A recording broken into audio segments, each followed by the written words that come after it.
Chapter 1. The Young Apprentice of Florence. In the rolling hills of Tuscany, nestled among vineyards and olive groves, lies the small town of Vinci.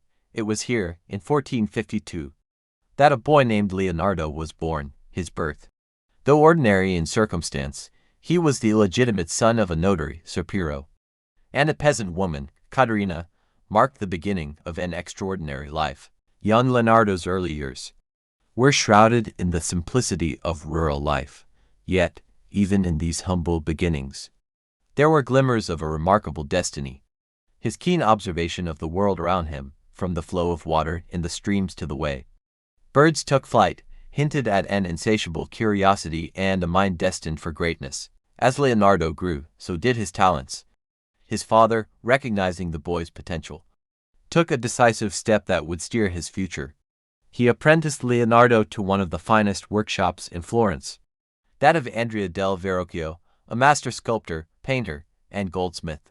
Florence, the cradle of the Renaissance, was a flourishing city, a melting pot of ideas, art, and innovation. For a young, inquisitive mind like Leonardo's, it was the perfect playground. Under the roof of Verrocchio's workshop, Leonardo's education was not confined to the arts alone. He was exposed to a range of disciplines, from painting and sculpture to engineering and metallurgy. This multidisciplinary approach was not unusual in the Renaissance workshop, but for Leonardo, it was a gateway to endless possibilities. It was here, amidst the smell of oil paints and the clutter of chisels and canvases, that Leonardo began to blur the lines between art and science. His sketches from this period reveal a remarkable attention to detail and a deep understanding of anatomy, botany, and mechanics.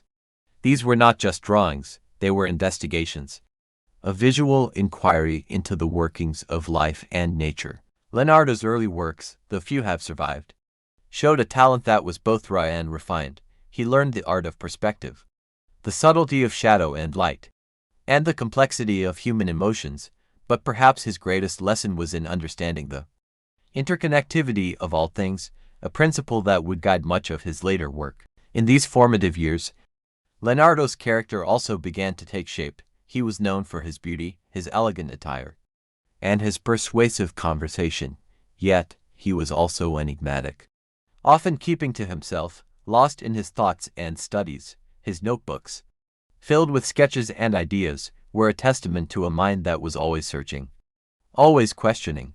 As Leonardo's apprenticeship came to an end, he was on the cusp of something greater. He had not only mastered the skills of his trade but had also cultivated a unique way of seeing the world. It was this vision, at the intersection of art and science, that would define his journey ahead. The city of Florence, with its vibrant streets and the Arno River winding through it, had been his home and his school. But now, it was time for Leonardo to step beyond his master's shadow. His journey was just beginning, and the world would soon come to know the name Leonardo da Vinci.